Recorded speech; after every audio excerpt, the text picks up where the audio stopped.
Welcome out to another episode of It's All Been Tracked Before. This time, Matter of Honor. Yeah, we've never talked about this before because we never watched this episode before.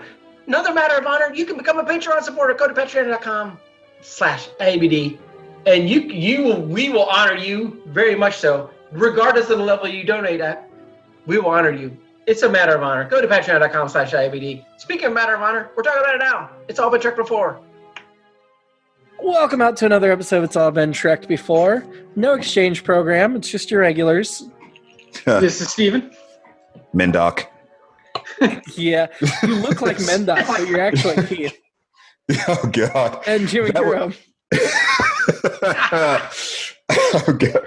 So I only wrote one note for this entire episode. Even though I love this episode, that one note was, I'm glad they took the time to explain that Wesley wasn't speciesist. That it was actually like a close member of the species and not just some random other. Yeah, well, I got the impression that what he was saying is that they were actually part of the same community, family, basically. Yeah. That's what it sounded like to me as well. Interesting note: it was the same actor. Oh, really? Yeah, it was the same actor that played Murdoch last season, played Mendon this season. I remember when we talked about that episode that we said he comes back as a different character. I forgot it was the same species. And I guess they just really liked his performance, but they didn't have a way to bring on a cadet that was still at the academy, so they got their way around it. He also plays a journalist in the movie Star Trek Generations. This is John Putch that played them. He's more known for directing. Well, maybe not more known. He's got a lot of directing credits and a lot of acting credits. He was in an episode of Seinfeld. He played Roy in The Stranded. Yeah, it's when they go to the Hamptons for a party. It's the one where Elaine says, maybe the dingo ate your baby. Anyway, first impressions of A Matter of Honor. I started off not loving it, and then I ended up liking it a lot by the end. I came around. Yeah, like I said, I really liked this one. I mean, this is like my avatar says right now. This is what it should be about. We want to see alien races. We want to see them get into that stuff. We want to see them get into diplomacy. We want to see them get into the wheeling out the gross food, working through misunderstandings, stuff like that. Love it. I will completely disagree with both of you and say that I loved it. Oh, damn it! You actually had me going. You had me going. Son of a gun. This was a fantastic episode. I actually took fewer notes on this one than the last one, probably because it was so fantastic and I just wanted to watch it. But let's get into it. So the Officer Exchange Program, I wasn't clear at first. I didn't realize till about halfway through the episode. These were not like officers that were Starfleet officers. These were officers from other species fleets that just put on a Starfleet uniform and came on board. Because the Benzite, our friend, talked about that he was going to take this back to his own captain and his own procedures. So he wasn't a Starfleet officer, which makes sense because I was pretty sure Murdoch or whatever was going to be the first Benzite in Starfleet, didn't they say? Yeah. But then that leaves me the question, and this may be my only complaint. Maybe I'll have another. We'll see. Why didn't Riker put on the Klingon uniform? Well, who knows? I mean, I could probably manufacture a few possible explanations, but maybe it's something you have to earn. That's a good point. I'm just saying the other officers put on Starfleet uniforms. Riker should have put on a Klingon uniform.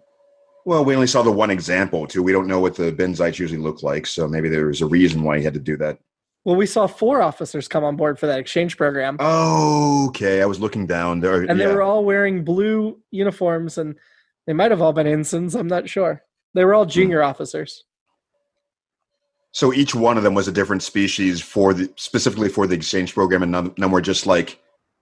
I assumed that I guess at the time I assumed that some of them were just refreshing or new recruits or something. Yeah. So in retrospect, I'm not sure they were all aliens. They might have been human looking, but the way the Benzite described, I'm going to keep forgetting his name, Mendon. The way Mendon described the program. It didn't seem like they were Starfleet officers. I remember Worf called him Mendon, but I thought maybe his name was Mendoc, and that was part of it. No, Murdoch and Mendon. Okay. I'm just going to say my alternate episode here would have been to really commit to seeing the Enterprise Officer Exchange Program and following several different people as they go through the crew. I think that would have been a really cool episode, and And don't get me wrong, I loved seeing Riker on the Klingon ship, and I'm glad that's the way they went with it. And then they just had Menden as the other story. But I'm really curious to see like other officers on the Enterprise. That was kind of one of mine too. Was that I wanted to see more of Menden. So that's the one I that's one of my alternate. But I love the idea of seeing what the other ones were up to. Mm-hmm. I feel like they tried to make it not even a contrast, really. I think it was more of a compare than a contrast between what Menden and Riker went through on the different ships. Yeah, I guess jumping ahead a bit, I really loved the Menden cam at that one scene where he was discovering the bacteria. Yes, they kind of turned him to watch over the shoulder and watch him watching the captain get on the turbo lift, and like he was almost considering whether or not he should say something. It was a cool angle on the bridge. I agree. So this episode was directed by Rob Bowman, who's one of the regular TNG directors at this point. He directed 13 episodes total, but this was right in the middle of that pack. No, actually a little bit past. The last episode he directed was Elementary Dear Data. He directed The Child, Heart of Glory, Too Short a Season, Data Lore, The Battle Where No One Has Gone Before, and he'll direct a few more over the next year or so. So I think that helps to have a director who's familiar with the show and has been working with the show and feels a little more freedom to do things like that. Interestingly, this was written by, it's got a 3-people story by Wanda M. Height, Gregory Amos, and Burton Armus. And for Wanda and Gregory, this is their only IMDb credit. This is it. But the teleplay was by Burton. The other 2 just had a story by credit. He has story by and teleplay by. And he is a producer on The Next Gen, so maybe they were his buddies, I don't know. But the other episode he wrote for The Next Generation was The Outrageous Okana. So he's definitely good with the big, colorful characters. Mm-hmm. Jumping back into the episode, I really liked Riker and O'Brien reacting to Menden saying, I could be of great help to the ship. Like right away, you're like, oh yeah, he's going to try our patience. And I appreciate that because he tried my patience. I did not like him, spoiler. Even though I kind of liked the story. I was much more into the Riker story because I didn't like Menden very much. I love Menden. I loved him. I thought he was... Bye, Menden. He cracked me up. I enjoyed him. Yeah. Well, I mean, I feel bad not liking him because he was just supposed to be what a typical Benzite is, and we don't know them. Right. And I thought he was consistent with the other Benzite we've met. He just, I don't know. Was he though? About him annoyed me. I don't know. I mean, I can sort of relate to that. Just when I get into certain kinds of new environments, especially theater, for example, just you can't help. I mean, I can't help but try to fix things that I see when I see them most of the time. And I have to try to temper that with just those types of just, are you sure this is the best way in my own head? Are you sure that this other person doesn't know what they're doing better? And I thought he didn't have a filter, which reminded me of like, what's the show with the autistic doctor, the good doctor, the doctor? It reminded me of him, Spock a little bit, Sheldon on Young Sheldon. Or Big Bang Theory. Yeah. Kramer, who will just say whatever comes into his head. Okay, filters, yes. Yeah, and then Larry David. So he doesn't have it. He's just going to say, "Oh yeah, I can take care of that for you. I can do this." And so maybe the fact that in my head I was linking them to these characters that make me laugh a lot, and the awkwardness, I enjoyed that aspect. So I like all those other characters. I just didn't care for Menden. But I think I only disliked him for the reasons we were supposed to dislike him. So I can't blame. Like, I can't get upset with the performance or anything. Well, I was about to say the same thing. I feel like that's exactly what they wanted to have happen anyway. So, yeah. Interestingly, I guess because Menden was such a big part in these Klingon officers, Geordi and Troy aren't in this episode. They just have a credit only. Oh, wow. I didn't even notice. There's so much going on. Yeah. I kind of like when they manage to do that sometimes, too. I mean, on the one hand, and especially for my own self-interest, I like it when sometimes you have a series where they try to make sure that every character is in the episode every time for whatever reason, and throw in these B and C stories just to do it. But I also appreciate it when they can just step back and let the 2 or 3 or 4 characters they need to be in the front just be there. I prefer when it's a balance between the two, and I think Next Gen does a good balance between the two. Mm-hmm. What about Picard and Riker's little laser game? Loved it. Colleen walked through the room during that and said, "Are they skeet shooting?" I guess in a way they were, right? I mean, yeah. What it made me think of, and maybe you guys remember this game, was Area 51. No. Remember that arcade game? Yeah, and lots of them like that, sort of like what specifically? Yeah, that's the one that came to mind. But yeah, every shooting game was the same thing. So I liked it a lot, and I liked that Picard used it to distract and bait Riker at the same time verbally. Mm-hmm. Yeah, because I definitely got the impression Picard went in there knowing he was going to ask Riker if he wanted to do this Klingon thing, and he was just basically messing with him at that point. Yeah, visually it looked weird, but it was a cool, different thing. And then, Picard using it for his ploy was, I liked it too. Yeah, it was nice that it was just a scene in his ready room. Yeah. Oh yeah, that too. What I was going to say is they needed to have like another beam of light show up that was innocent, like a decoy beam of light to like hold something else. I'm a hostage. Oh no, that was the light that destroyed the laser drill and almost killed Data.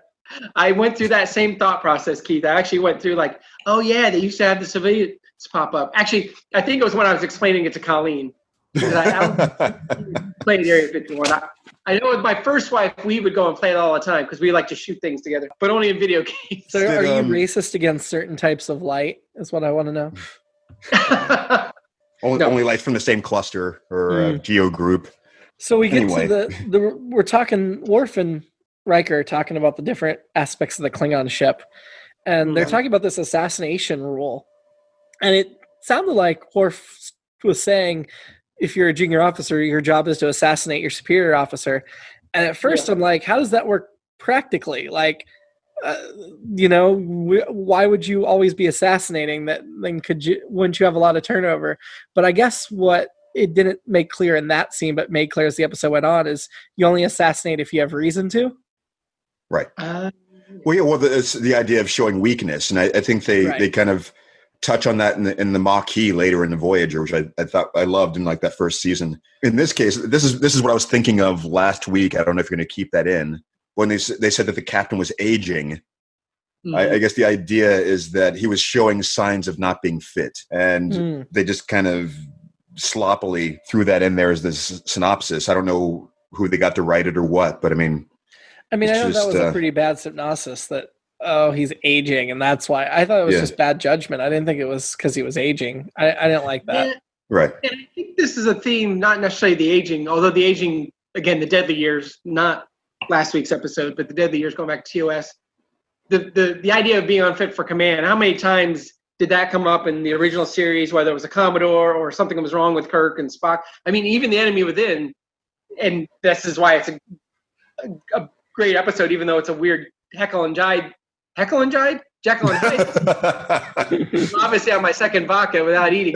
That episode's really good because you have these great moments between Kirk and Spock, and Spock's like, well, maybe he's talking to the quote unquote nice Kirk about giving up his command, and he's like, no, not yet. You just let me know if you see me slipping. So this is a thing that comes through all the time, and it also and I'm going to touch on the Romulans. Surprise, a little later in this podcast. But Balance of Terror is a similar thing where they're constantly challenging their leader, and they're trying to in Balance of Terror they're saying that he's slipping and he's taking on, and then the coup fails. So it's similar in that element as well. And I know the Klingons and Romulans are different. And we'll get into that. We get into that every time. But I think these are actually good TOS callbacks in this instance. Yeah, if we just want to talk about Riker's plot first, and then we'll get back to the other stuff. I loved his feast in 10 Forward. I thought it was a bit showy because it was obviously way too much food, and he could have done it in his quarters, but he was doing the 10 Forward, which just felt like he was asking for attention. Mm-hmm. But it was great, and I loved Picard getting handed the mug and saying thank you, and then looking at it and putting it down. Yeah, but that's not have replicators.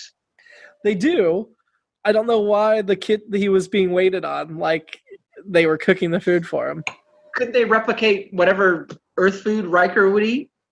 They could, but I think he wanted to embrace the experience. To be a strong guy. I do admire him trying new things. I do admire him for doing that. Well, the Klingons would have looked down on him if he was replicating Earth food. Yeah, I mean, that even came up in the ribbing, the whole interactions during the cafeteria scene. But it seems like some of their delicacies best served live. Right. So I think the delicacies probably wouldn't translate well to replication necessarily. Maybe they do have to have imports occasionally. Yeah, you're probably right. And I would think the Klingon replicators probably aren't programmed with human food. If they even have them. So I think they have replicators, but like the live GOG, that's probably not from a replicator. Yeah. I thought that it just reminded me of Fear Factor, which this was before Fear Factor. What I wanted to see was Riker on the Klingon ship and he gets that weird Klingon food or whatever. I shouldn't disparage it because I haven't tried it, but I would just want to see him just get a bunch of ranch dressing and just pour it all over it. I'm sorry. It did look like some Asian delicacies. I mean, it looked like there was worms, and it also looked like there was like a squid in there or something like that, or And to that end, I would say there are lots of things. As when I was the age I was when I watched this, actually, when I was in my younger than I am now, I would have. I would have said I'm never going to try that, but now I'm trying to try more things, and so I think that's why I admire him being like, no, I'm going to try this.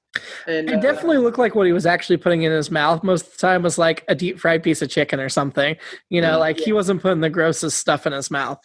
As far as the character goes, I really admired the character through this episode because of exactly those kinds of things. He was just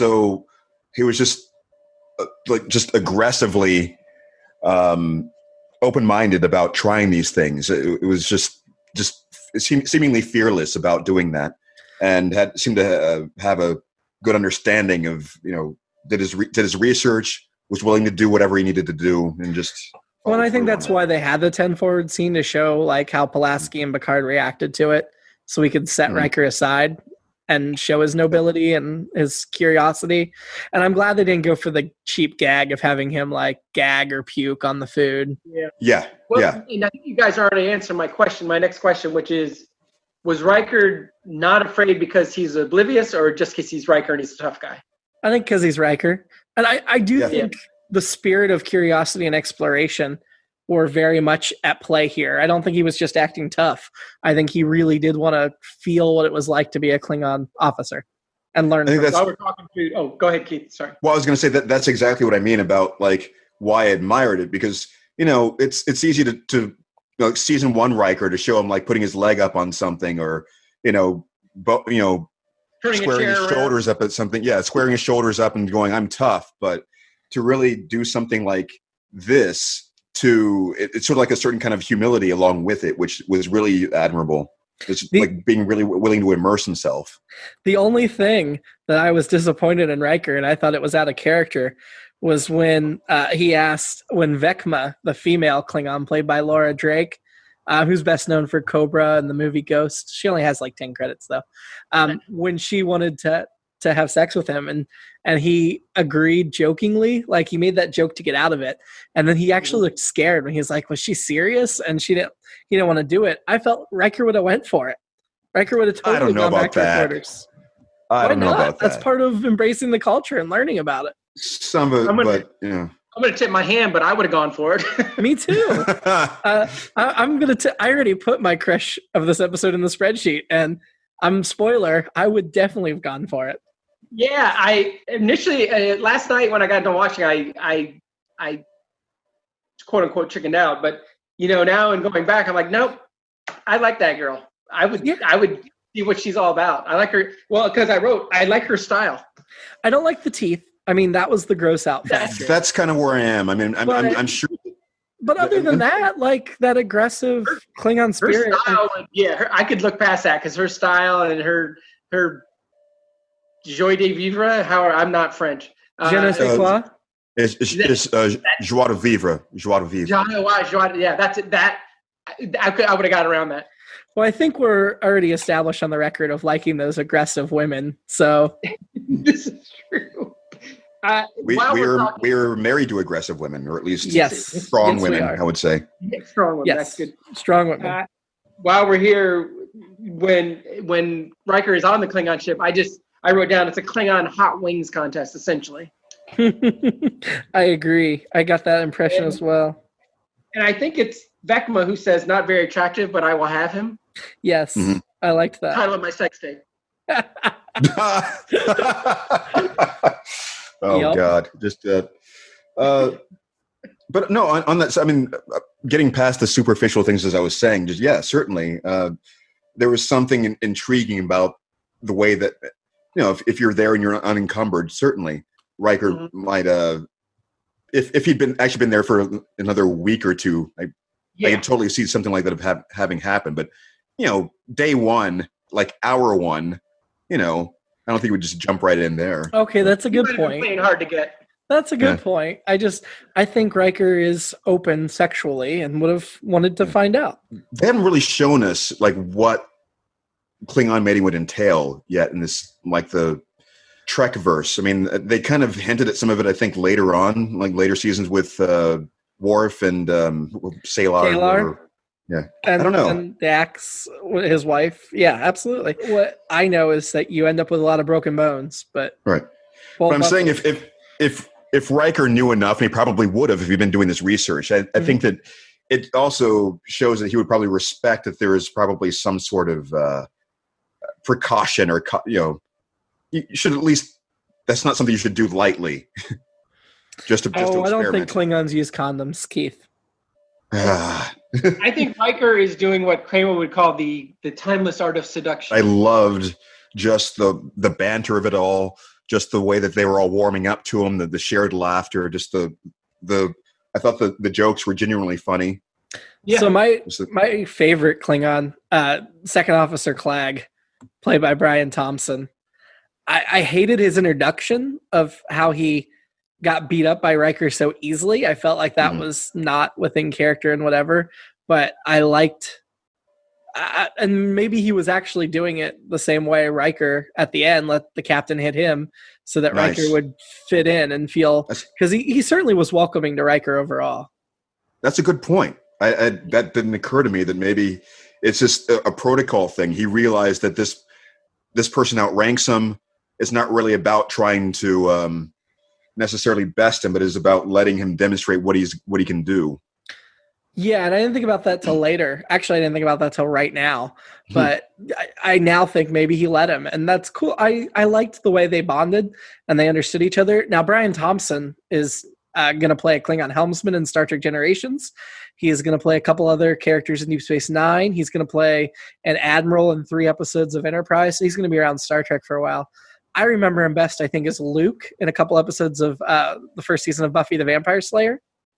So not Star Wars Minute? No, and he also played the judge in Buffy as well. No, not Star Wars Minute, sorry. But no, it's funny, Brian Thompson actually looks like that Klingon, even out of makeup. Like, he's got a face that matches the look there. He's actually best known for the movie Joe Dirt. I liked him. The captain, played by Christopher Collins, not as big a fan of him. He's got fewer credits. He's best known for Stop or My Mom Will Shoot, as well as animated Transformers and G.I. Joe. He does have one other Star Trek credit as another captain. Don't know if it's a Klingon or not, but Captain Grebnedlog, which will be coming up here this year as well. So Brian Thompson was also on the Orville going back. Oh, was he? Yeah. I totally missed that when I was going through his credits. Yeah. Nice. I thought of the Orville last week, actually, or on the previous episode, when we were talking about when I would brought up the trope of aliens not approving of their one of their kind being like the first to enter Starfleet or whatever, or there being. I was thinking a lot of I can't remember the character's name right now. Their security officer on the Orville, when she went back to her home planet and they did that whole thing of like, we're not warlike. Why would you do this? Christopher Collins, who played the captain, also, well, he was on Mr. Belvedere, but he was in Roadhouse, the classic. He was Roadhouse. Sorry. I don't know which episode of Seinfeld, but he played a thug in an episode of Seinfeld. It doesn't say which episode? I will investigate further. Anyway, back to the Klingon ship.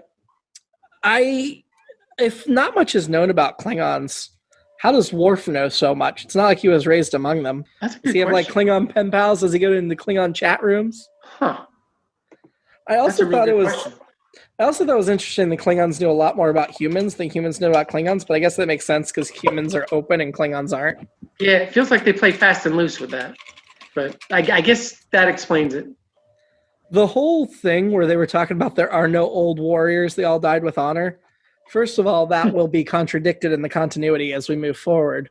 But I feel like that was just something that people would say and not necessarily is true. So I don't think it's a continuity error. I think it's just them posing, showing how tough they are, you know? Yep. I did wonder how much the Bird of Prey is definitely the movie Bird of Prey. The outside anyway. I wondered if they used the same set. We'll have to look. Do they use the Klingon set and props and costumes from Star Trek V, The Final Frontier in this? Because as they filmed this episode, they would have not too long ago stopped filming Star Trek V. So I wonder if they recycled some of that stuff. Why are the Romulan and Klingon ships all green in Next Gen? Why not? That's a fair question, too. I mean, that's the easy way out, but why not? Wait, what was the question? Why are the ships green? The Klingon and the Romulan. Yeah. Maybe they're derived from the same technology. Maybe that's what the cloaking device needs or something. Well, they definitely have treaties and share technology. Well, that's been established because we even had Romulans flying Klingon ships. Really? I didn't realize there was the original series. Yeah. Well, I didn't realize that was because of a treaty. I thought it was some other. Well, technology. It was really because they didn't have the model for the Romulan ship anymore. But yeah, it was practically yes. They had some treaties and some cultural exchanges that then fell apart and ended poorly, and Klingons don't trust Romulans and all that. I thought it was interesting when they said a Klingon is his work, not his family, because again, I think that reflects certain individuals on that crew and how they feel, and not necessarily the society as a whole. Obviously, family is very important to Klingons. The way they introduce themselves as like Worf, son of Moog. You know, there's that lineage, and the houses is very important. So I felt like that was more posing. Well, I mean, you would. I think it's one of those kinds of things where it's like you got the family honor, but then you also have the honor that's inherent in serving duty, or upholding your duty. And I don't think most Klingons separate those two. Right, but I think one would probably. It's almost like making sure that duty takes precedence would also be part of upholding family honor, if that makes any sense. I don't know. Yeah, exactly. You saying duty reminds me of the fact that when they said your analysis, I laughed. Oh, what? Oh my God. Didn't catch it, but that's I guess that would bother me ordinarily, but that's a good catch. Yeah. We kind of touched on this earlier, but I really liked the breastfeeding joke. Oh yeah. Just again, the banter was it didn't feel sloppy, it didn't feel rushed, it was just good, you know? Well, I agree with you, Keith, and the whole thing with Riker, like they learned a lot from each other. And I know it was a short exchange, and that was actually kind of too bad. But this is one of my favorite episodes whenever I think back of the Next Gen, because I just love seeing Riker on the ship, and the way it's handled is so well thought out. It's not rushed and slapped on the page. It's really considered carefully. Well, and I'll cross back to the Menden storyline very quickly. I thought his scenes, to me, I thought that was part of the idea of the episode, and what was really interesting about it, or one of the many things that was interesting about it, actually, that the guys on the Enterprise were much more intolerant than the Klingons. The Klingons are just like, here's how we do things here. On the Enterprise, they're just like, you are a screw. We don't like the way you do things. We're not going to help you. We don't like the way you do things. This is junior high. And I don't think that's fair. I think they were trying to help him. Wesley was trying to help him. Picard was trying to help him by saying, go to Worf. That's true. Yeah. Wesley was trying to help. Well, I mean, there was never a point where they said, I mean, they always explained, this is the reason why this happened. And I felt they didn't try too hard to hide their displeasure when something went wrong, but they did show some restraint. They took a moment and said, okay, I understand that you're new. Here's how we do things. But it did. I think a lot of it comes down to the Benzite character. It comes down to the character himself. I mean, I know how I would feel. And that's, as I said before, it's hard for me not to think think about those things in new situations and just try to bite my tongue the best I can. But if I get something wrong and I embarrass myself in that way, it feels like the way they made that the feel in the scenes. It's that kind of like, oh, that the perfectionist kind of like, I can't believe I got that wrong. And so what was the mistake that Mendon made? He went straight to Picard instead of going to Worf, and he also didn't reveal that discovery quick enough. He wanted to analyze it completely first. Yeah, but I thought his rationalization of that made sense, and I guess, and again, that's a cultural thing, I think. That rationalization did make sense, but it also makes sense why in Starfleet they want you to report it first and then analyze. Yeah, I mean, that goes along to what we probably think of as being common sense. There's this thing. This looks like, I don't know that it's not dangerous, so maybe I should probably point it out. But also, as I was saying, just it's the perfectionist thing. He said that his goal, he thought he's going to come onto this ship and just blow everybody away. I'm the best there is. I want the captain to know it. And just that, something that big, something that, something that ended up actually being catastrophic just crushed him. So, yeah. So what I hear you guys saying is that Starfleet is a bunch of fascists. That's what not at all. I'm kidding. You're not listening now. I'm kidding. No, they're oppressing everybody. Something I really loved, the first Mendon scene on the bridge was when he was looking over Wesley's panel and they talked about how they had customized the layout. And I was like, that makes total sense with these panels that you'd be able to adjust things around. And it's something that's not really been discussed on the series. So I liked that acknowledgement. That would have been the early days of Windows where you could actually move some things around. So I'm not completely sold on part of that climax with the Riker captain confrontation and how that all shook down. Which part of it?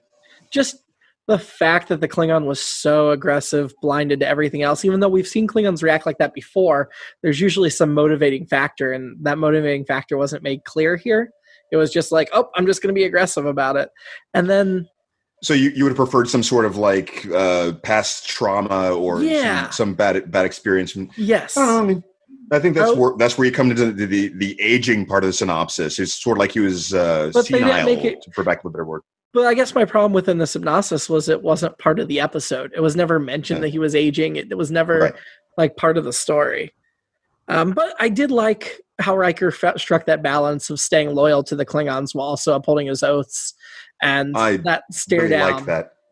And then the Klingon saying, had you betrayed your crew, I would have just killed you right here and there. Yeah. Like, I liked all of that. I loved all of that. I wrote down it was very Kirk.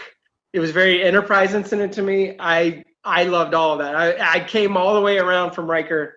Not that I was mad. I shouldn't say, it's not like I was mad at him, but last episode he was a weirdo staring at Picard all the time. This episode he was great. And the ending and all that stuff at the end took me from, I'm okay with this episode, it's pretty cool, to I really love this episode. So again, I'm a Kirk guy and that kind of thing, and I'm a TOS guy, and it all felt like, again, good parts of TOS there, and I really love that. Yep. Riker's always felt like Kirk with a little more thinking before he leaps to me. Yeah. Like, if Kirk had served under Picard, I could see Kirk ending up very similar to where Riker ended up. I never really thought about that before, and it would be interesting if anyone could ever do like some sort of time travel experiment like that. I mean, I guess we get a little bit of that in Generations. Of course, when I saw that, I think I saw it in the theater. It was certainly before I could appreciate, because I hadn't really watched TOS much at all at that point. But I guess when we get to that, it'll be fun. Yeah. No, Generations was the first one I saw in theaters of the Star Trek movies. Although I've seen earlier movies now, like when Steven and I went and saw Wrath of Khan last year with William Shatner. But I liked how Riker made an excuse to get them within transporter range. I thought that was pretty clever. I also thought it was very smart. Actually, I wrote a whole bunch of things that I thought were smart about the end of this. Very smart letting O'Brien control the shields from the transporter room. I didn't catch that. Yeah, they made there was just like a throwaway line like, you have shield control to him before he beamed out, which makes total sense because you want those shields to be down as quickly as possible to do that transport and then back up. Nice. So that made total sense. I also liked how Riker let the captain hit him to get his command back, because those people weren't going to respect that captain again. So the whole saving face thing. Yes. And just the acknowledgement on the second officer's part of that, it just his respect for him having done it that way. Worf revealing that, them revealing that Worf probably foresaw some possible complication and gave him a little insurance. Yep. I mean, that's Worf doing a good job as a security officer, but Worf also being insightful about the Klingons, and also Worf just looking out for Riker because they're friends. Like, there's so much that plays into that. Mm-hmm. And I did think it was a little questionable to me that the Klingons just obeyed Riker and lowered the shields to surrender, to lower the, or not, sorry, they didn't lower the shields, but they just stopped attacking the Enterprise. But because of the way Riker did it, where he had really sought to earn their trust and then demanded that Picard surrender, and Picard obviously being smart enough to play along in the moment and say, yep, we surrender to you, Captain Riker. Like, that whole thing any one element of that shifting would have ended in disaster. But Riker knew his stuff, and he knew Picard, and Picard trusted him, and Worf, of course, they just all played together so freaking well. I loved it. I mean, they gradually got to that moment. You could see even the second officer and the other people on the bridge just sort of doubting the Klingon captain. They knew that something was wrong, and they also knew that they couldn't say anything about it. And they kind of, there's this like sense of relief when Riker took over. So they were kind of like, okay, we can do what makes sense in this moment. Second Officer Clag was my favorite character in this episode, hands down, despite how much I'm praising Riker and Worf and Picard and everybody, and I love them, but I loved that second officer on the Klingon ship. Yeah, I mean, I can see that. I mean, that's kind of what made it. That's what sort of, that's what sealed the success of the relationship of Riker being over there. Yep. So do we think overall this Klingon Federation transfer program works? I mean, they're not going to do it long term, and I think it takes somebody like Riker to go in, but I liked that the Klingons were open to it, and yeah, I think it does kind of work. Well, I think that might be Steven's point, is just it's hard to imagine there being other people that are as capable as Riker doing something like that. Yeah. I mean, so we've got so much rich Klingon stuff coming up between Star Trek VI, where we see the beginnings of the peace, to Deep Space Nine, where the treaty falls apart and they go back to war with each other temporarily. I didn't know that. Sorry for the spoiler. No, they go back to war with the Klingons temporarily and then have to make peace with them again. I think they really develop that race so well, and how they're both compatible and incompatible with the Federation at the same time.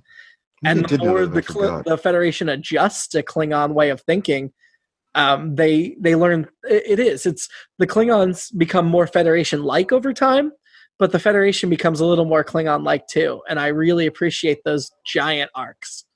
And I think since I'm still prejudiced based on my Klingon history, which is just up through now, other than Worf. TOS. TOS, where I just don't like those guys. And obviously I'm biased towards the Romulans, who I do like. But yeah, so more to come, obviously, on the Klingons as developing. But we've probably talked about this before. Just another question for Stephen. Like, so I mean, how much of Next Generation did you see? Like, how much of Voyager and so on? Oh, I'm vaguely familiar with them, like, but I don't know specifics at all. So I know things with the Klingons evolve, as Jimmy was talking about. But interesting. Yeah, I don't. So yeah, I'm still very much in a they're the enemy mindset, even though obviously I've been looking at Worf for the last 30 episodes. But you saw Star Trek VI many times, so you know they're not the enemy anymore. It's not. Because yeah, I'm sure. But this did air before that. Star Trek VI didn't come out until we were pretty late in season 5 of the Next Generation. So that does make a difference. I mean, from my perspective, I probably watched Star Trek VI before I watched much Next Generation. That is mind blowing Next to me. Gen on reruns. So yeah. God, that just it's hard for me to get my head around. First of all, that 6 happened that late into Next Generation, and second, that you would see that before you saw Next Gen, and so I guess it makes those two things don't really make sense together.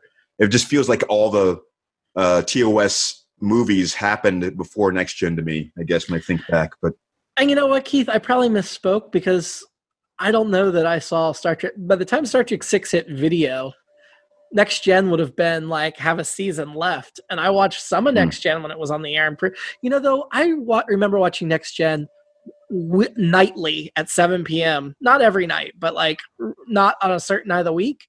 So they had to have been syndicated reruns that I was watching, not first run episodes. God, if anybody just, if it came up in trivia, I would swear up and down that 6, like all the, all the TOS movies would have happened either before Next Gen even aired, or at least certainly within the first couple seasons. But the problem with that is that would have been a huge gap in the movie theaters of no Trek. And Trek in this era did not allow those gaps. Generations came out just a couple of years after Undiscovered Country. In fact, the Next Gen cast did not get a break after season 7. They immediately filmed Generations. So where they would have normally got their end of the season break, they went straight to the movies, kept the sets up, and started filming. Yeah, well, so they turned around very, very quickly. I was going to say that's another big hole in my memory right there, because I feel, to me, thinking back, it feels like Generations happened while the series was still going on. 7 seasons, and I'm pretty sure that series finale aired in like June or July, and the movie came out at Christmas. Wow. It was very quick. I'm looking it up as we talk, but it was an extremely quick turnaround.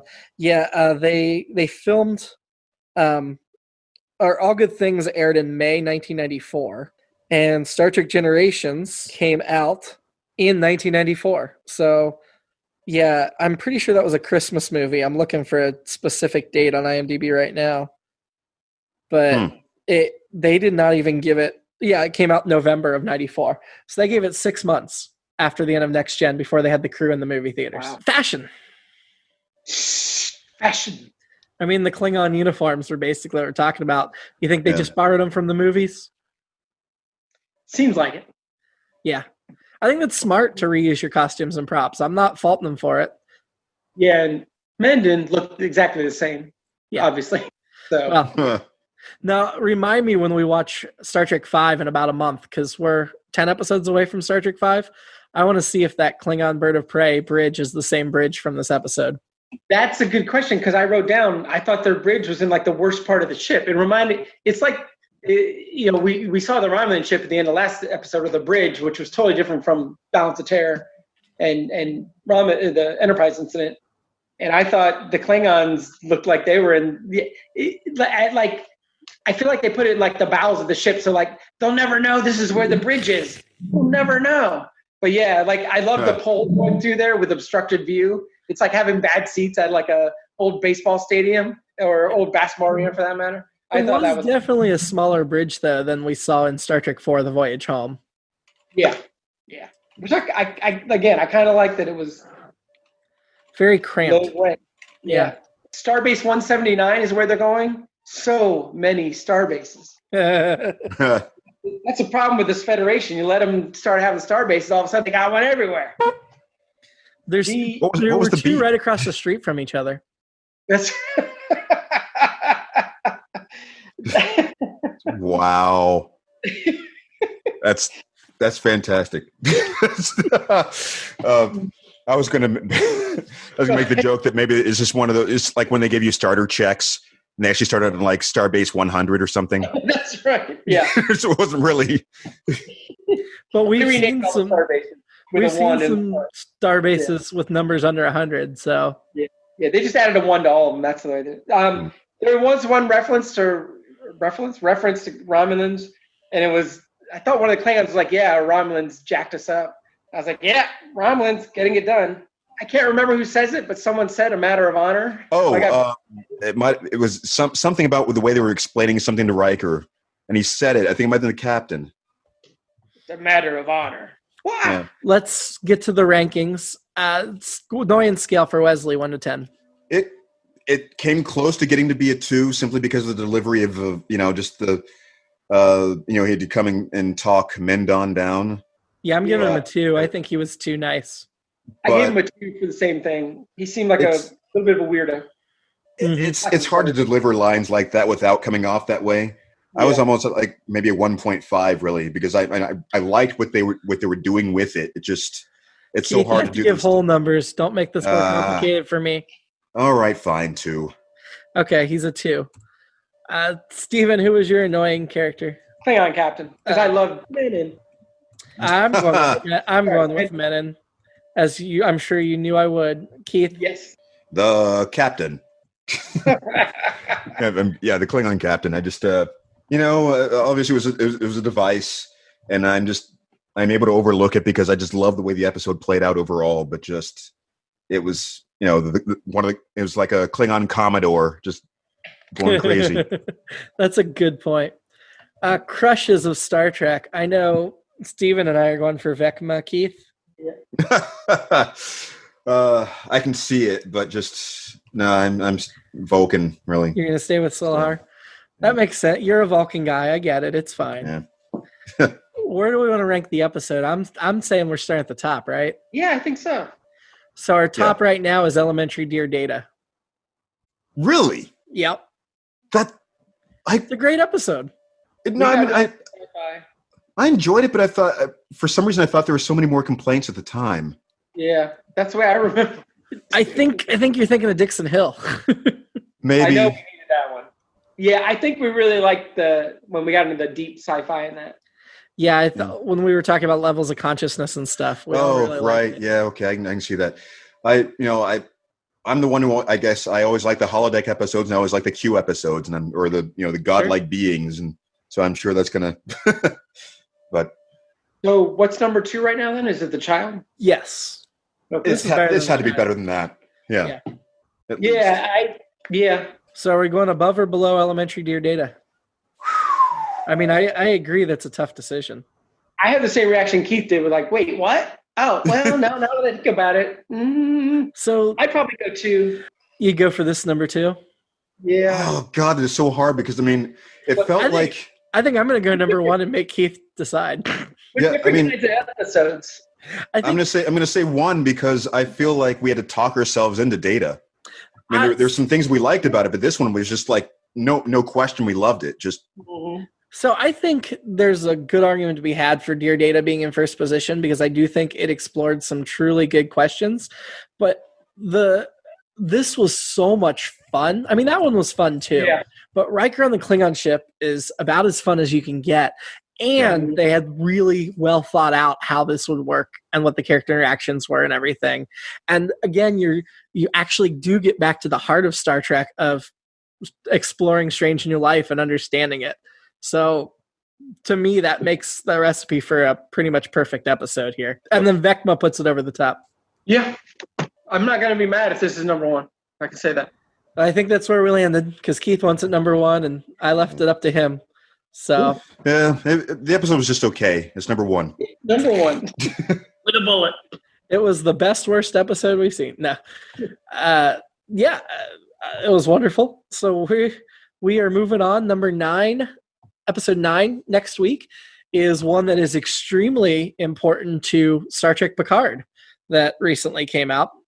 Well, by now it came out months ago, but I just finished watching it a couple weeks ago, so it's still fresh in my mind. But this is The Measure of the Man. When Data resigns his commission rather than be dismantled for examination by an inadequately skilled scientist, a formal hearing is convened to determine whether Data is considered property without rights or a sentient being.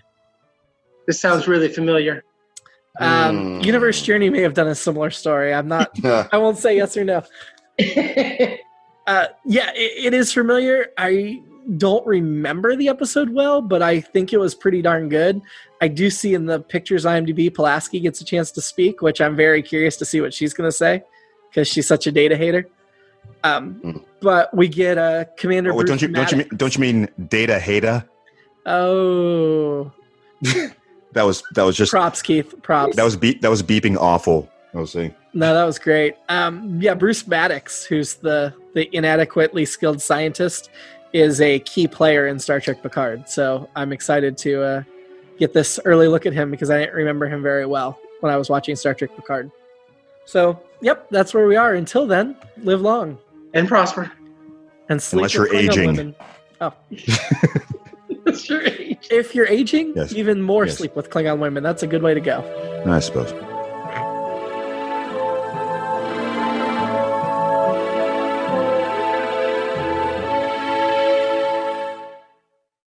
It's All Been Done presents. Who's got the time?